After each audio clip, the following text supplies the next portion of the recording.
नमस्कार साथियों, सी विविकल ITI गुरु में आप सभी का स्वागत है। आज के इस वीडियो में बात करेंगे छत्तीसगढ़ ITI एडमिशन के बारे में। 2024 में ITI का फॉर्म कब आएगा और एडमिशन प्रोसेस क्या है, सब कुछ इस वीडियो में जानकारी मिलने वाली है। बिल्कुल सही सटीक जानकारी मिलेगी। सबसे पहले दोस्तों आपको बता दें कि छत्तीसगढ़ ITI में जो एडमिशन का प्रोसेस होता है वो 10th के आधार पे बनेगा आपका मेरिट। ठीक है, मेरिट का मतलब ये होता है कि जितना आप 10th में परसेंटेज पाए होंगे, जैसे मान लीजिए आपका 80% है या किसी का 60% है या फिर जो है किसी का 70% है, तो जितना परसेंटेज होता है उसी परसेंटेज के आधार पे आपकी मेरिट तैयार होगी। फिर इसके बाद मेरिट लिस्ट जारी होगी, जैसे कि फर्स्ट जारी होती है, फिर सेकेंड, फिर इसके बाद थर्ड, ऐसे जारी होता है मेरिट। जिनका परसेंटेज ज़्यादा होता है उनका फर्स्ट लिस्ट में नाम आता है, जिनका परसेंटेज कम होता है उनका सेकेंड में, जिनका और कम होता है उनका थर्ड में। सीटें बच जाती है तो इसके बाद फोर्थ लिस्ट भी जारी होती है। तो इस प्रकार से ये तो बात होगी एडमिशन प्रक्रिया की। मैं आपको 2023 के प्रारूप के आधार पर बता दे रहा हूं और आपको एक संभावित तिथि बता देंगे कि जो है कब तक जो है ITI में जो एडमिशन का फॉर्म है वो कब तक जारी हो जाएगा। फिलहाल यहाँ पे देख लीजिए, जो है आवेदन करने की पिछली अगर बात करें पिछले साल में, तो रजिस्ट्रेशन जो शुल्क है वो 50 रुपया लगा था। इसके बाद जो है जो पिछड़ा सामान्य वर्ग है उनके लिए जो है रजिस्ट्रेशन शुल्क जो है 60 रुपये यहाँ पे लगा था। वहीं बात करें फीस के लिए तो कितनी फ़ीस लगती है ये सब कुछ भी आपको बता देंगे। फिलहाल आपको ध्यान में रखना है कि जो है इसका ITI का फॉर्म जो है वो मई के लास्ट में, ठीक है, मई के लास्ट में या फिर जून में पक्का आपका एडमिशन का फॉर्म आ जाएगा। ठीक है, लोकसभा चुनाव के कारण थोड़ा सा लेट हो सकता है, लेकिन मई के लास्ट में और जून के फर्स्ट वीक में जो है आपका एडमिशन फॉर्म आ जाएगा। बाकी कौन कौन से ट्रेड होते हैं इसमें देख लीजिए। जैसे 2 वर्षीय ट्रेड होता है, 1 वर्षीय होता है। 2 वर्ष में जो है आपको यहाँ पे देखने को मिले, जैसे कि आप यहाँ पे मेन जो इम्पॉर्टेंट ट्रेड है मैं आपको बता दे रहा हूँ कौन कौन से अच्छे हैं, इम्पॉर्टेंट है। जैसे इलेक्ट्रीशियन का है, ठीक है, इलेक्ट्रॉनिक्स मैकेनिक का है, इसके बाद फिटर का है। ये कुछ ऐसे ट्रेड हैं जो काफ़ी इंपॉर्टेंट हैं और अगर आप इनसे ITI कर लेते हैं तो आपको ज़्यादा फ़ायदा मिलता है भविष्य में। बाकी और ट्रेड है आप इसे दे सकते हैं। यहाँ भी 1 वर्षीय ट्रेड लिखा हुआ है, जैसे कि आप यहाँ पे दे सकते हैं। तो ये नॉन इंजीनियरिंग है। नॉन इंजीनियरिंग का मतलब ये होता है टेक्निकल नहीं होता, इससे कोपा ट्रेड होता है। कोपा ये टेक्निकल नहीं होता, ये नॉन टेक्निकल के अंतर्गत आता है।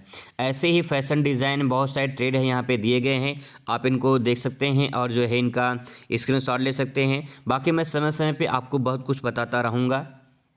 अगर उम्र की बात करें तो यहाँ पे देख लीजिए कि लिखा है यहाँ पे 14 वर्ष से कम नहीं होना चाहिए। अगर 14 वर्ष से कम है तो आप ITI नहीं कर सकते हैं। तो यहाँ पे जो है डेट जो है आप निकाल सकते हैं अपना और चेक कर सकते हैं। इसके बाद जो है बात करें यहाँ पे क्वालिफ़िकेशन की, तो यहाँ पे हाई स्कूल पास होना तो अनिवार्य है, ठीक है।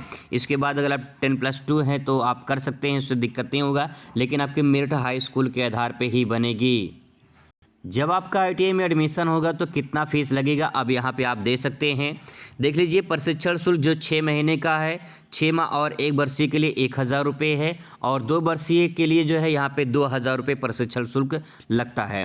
यहाँ पे कहा गया कि सुविधा अनुसार प्रवेश के समय 1000 रुपये तथा दूसरे वर्ष के लिए आगामी वर्ष के लिए अगस्त में 1000 रुपये जमा करना होता है। तो यहाँ पे जो है इस प्रकार से दिया गया है फ़ीस के बारे में। गवर्नमेंट में फ़ीस कम लगती है, प्राइवेट में फ़ीस ज़्यादा लगती है।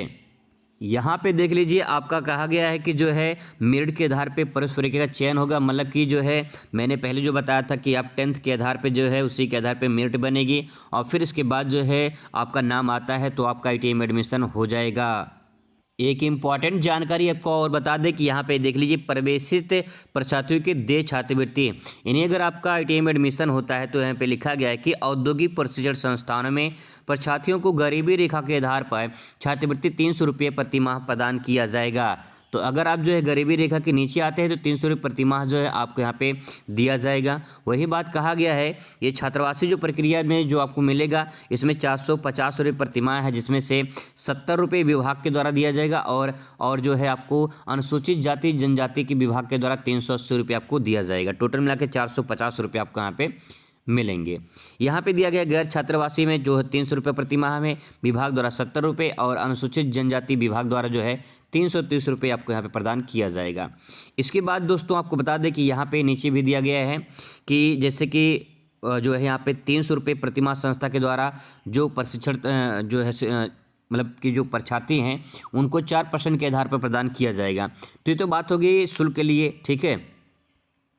अगर आप हॉस्टल में रहते हैं तो यहाँ पे देखिए भोजनावृत्ति के बारे में बात कही गई है कि जो है 700 रुपये प्रतिमाह जो है आपको भोजन के लिए जो है यहाँ पे देना पड़ेगा। तो यहाँ पे ये दिया गया है अगर आप हॉस्टल में रहते हैं तो।